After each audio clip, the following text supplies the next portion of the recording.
This is just a reminder. And this. The coronavirus. It fucked up all my plans for this year.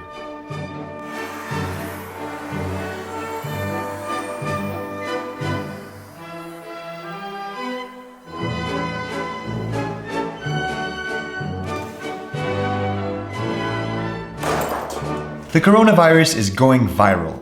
Yup, you guessed it, in both senses of the word. Coronavirus has spread around the world. Authorities have activated their most serious response. In China's Wuhan city. I don't know if you remember the whole situation, but on New Year's Eve of 2020, health officials in China announced the outbreak of a virus that works in mysterious ways. COVID-19. Symptoms are usually a dry cough and fever before getting severe pneumonia. It is extremely contagious and most of the people who carry it don't even notice before an average of 5 days, going up to 14 days. More and more people are suffering from this right now. We don't really know who could be affected, which led to this global panic. Anyone can be a potential host. Consequently, the epidemic spreads extremely rapidly, more so in today's interconnected world. And that's until the World Health Organization made an announcement. COVID-19 can be characterized as a pandemic. That's why the majority of the world's governments are shutting everything down, We'll be suspending all travel. and promoting social distancing Stay home. Io resto a casa. in order to flatten the curves of deaths and severe cases rather than having an exponential one, which will create an overload in hospitals. The world literally paused.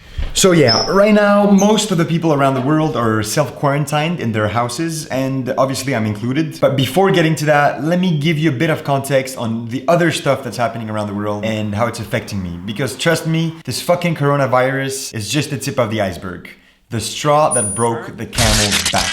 So in the last video, I didn't mention it directly, but the big project I'm working on is to bike the length of Africa in September 2020 with my buddies Adam and Florence for about 10 months. It's been a dream of mine for quite some time, and parallelly, I dropped out of university back in October. Both subjects, as in the dropout and biking Africa, deserve some videos of their own, so I'll be making them in the future. So anyway, I decided to start contacting sponsors and working in Lebanon, my country, to make enough money to finance my trip. $12,000. That's the sum I'm looking for. Some people told me I'll never get this sum of money in this amount of time, and unfortunately they were right. Not in Lebanon. Throwback to October 17th, 2019.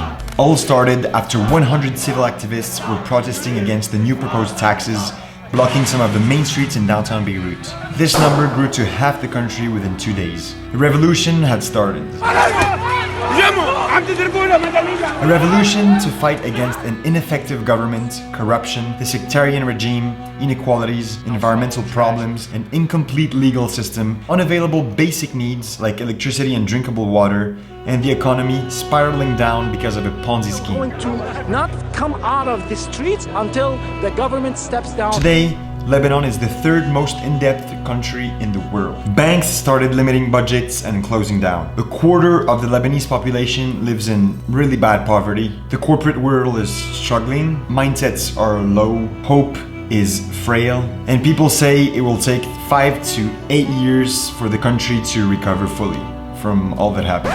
But wait, I'm not even finished here. Lebanon is just one of the tiny examples of the fucking tidal wave of countries that are going through a rough time right now. In the transition to this new decade, so much has happened. The Australian wildfires were some of the most devastating on record. Fires have burned through 8 billion hectares of land. It's saying up to 1 billion animals may have been killed. Fire didn't stop here. It destroyed a million of acres of vital forests in the Amazon. It burned Notre Dame of Paris. And it happened in a bunch of other countries too, including Lebanon. Nature is finally fighting back seriously. From the floodings in Jakarta, the dying coral reefs, to the animals that are going extinct, and Hurricane Dorian that devastated the Bahamas, all these consequences were a mix of direct human intervention and the indirect and most important factor, climate change. Climate change. Climate change. Climate change. Climate change. Climate change. Climate change. Climate change. Climate change. Yes, the climate is still a hot topic today, and the protests are growing in number every day around the world. Hundreds of protests going on All day long, all around the world. Tens of thousands marching down Broadway. There are an estimated 300,000 demanding urgent action to curb carbon emissions. World leaders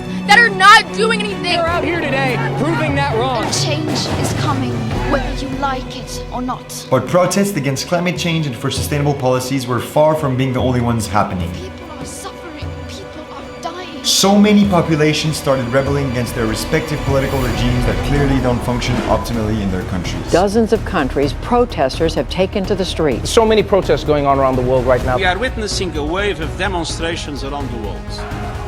From the Middle East to Latin America, from the Caribbean, from Europe to Africa and Asia. This quiet in people's lives is leading to anything but quiet in streets and city squares. Good government. We were on the verge of World War III recently because of some beef between the USA and Iran. The list continues with the bombings in various Sri Lankan churches, in a mosque in Christchurch, the multiple terrorism attacks, the gun control situation in the USA, etc., etc., etc. And these were only examples of some specific events that happened in the last few months. But first world problems, man, don't you fucking forget? Poverty, immigration, crime, unemployment, hunger, ineffective and greedy governments. The list goes on. I don't know what's happening with the world right now, but I really wish I had a media channel that could just spread positive news. What's really interesting is that our generation never really had to go through a crisis like this one. Previous generations had to go through multiple economic crashes, the world wars, terrorism, dictatorship, so much crazy shit. And now because of this pandemic, it's the first time that every individual in our whole generation is affected by one single event, and not even directly in most cases. I mean, I'm watching this around me and I barely know some people who have coronavirus. Most of us have been living in such a comfort that it made us sleepwalk through life, but now we're waking up. And what we don't realize is that the world has always been like this. It's just through different times, but what triggered it is the same, and it's in us humans. Our spirits can be corrupted and filled with vices. And we have the nerve to call this destruction progress. That is not sustainable at all.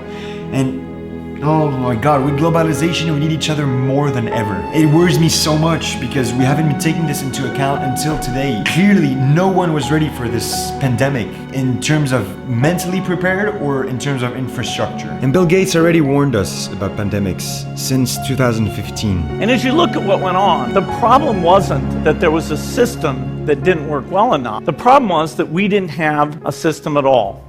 So yeah, back to the story of this random 20-year-old dude with his dreams who actually belongs to this generation who never really got exposed to this type of global event, who got really stuck in what he was doing and what he was about to do because of all that's happening with the world, and especially with this virus, who can't make any money for now, and especially who is dealing with a lot of personal struggles. And yet this random 20-year-old dude is one of the lucky ones, because suffering is so present right now. Others might struggle with online classes or with the fact that they won't have any graduation this year, or that they missed their precious internship they were going to be doing this summer, or even with depression and anxiety and just being stuck at home with boredom. But let's not forget the people who are barely surviving because of this general curfew.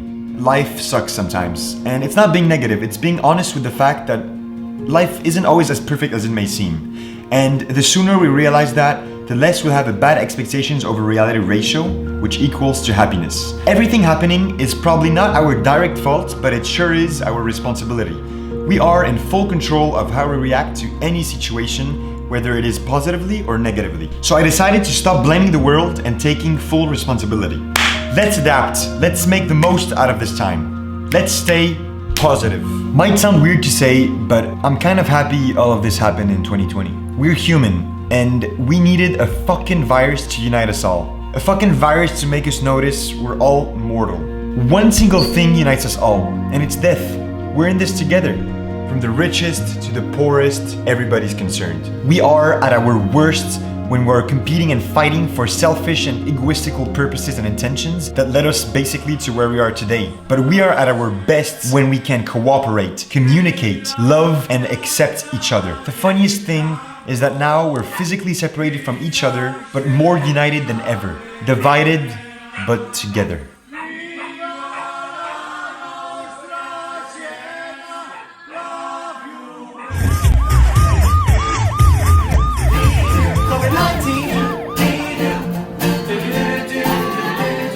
Just got quarantined. The pandemic is having some positive side effects on the environment. The usual murky waters have turned crystal clear. Bill Gates is going to be stepping down from the company to focus more really on his philanthropic pursuits. Satellite images show a 40% drop in air pollution in major cities. Social distancing is good for you. But what's up with toilet paper? 405,000's now volunteered to help the NHS. People are struggling, and we're here to help. Donations. We're here in Pamplona giving the daily applause to sanitarians. Several hospitals in Germany, Switzerland and Luxembourg have offered to take in French coronavirus patients. What's amazing this year is the way how everyone has come together to fight this COVID-19.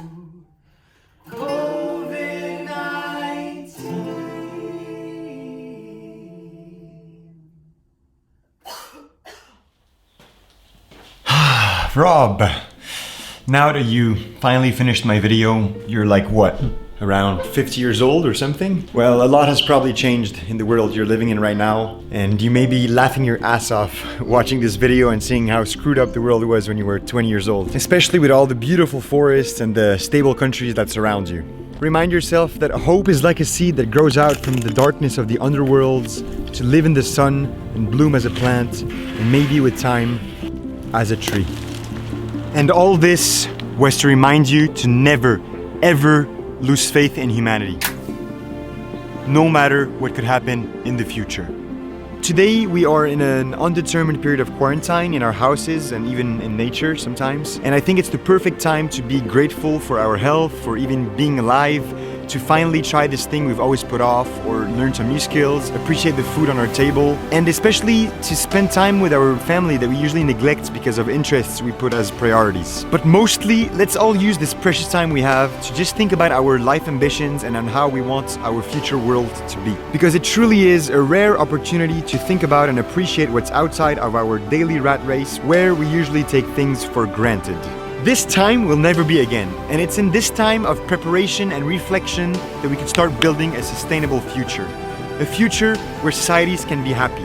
A future where there'll be more solidarity and less calamity. Fuck fear. Future's fate is faith, and what's gonna keep me, which is you as well who's watching, and all of us positive through all that, is this delusional faith in the future. Until then, what's gonna happen next will remain a mystery. But that's exactly what makes me happy. Hope is what keeps being alive worthy.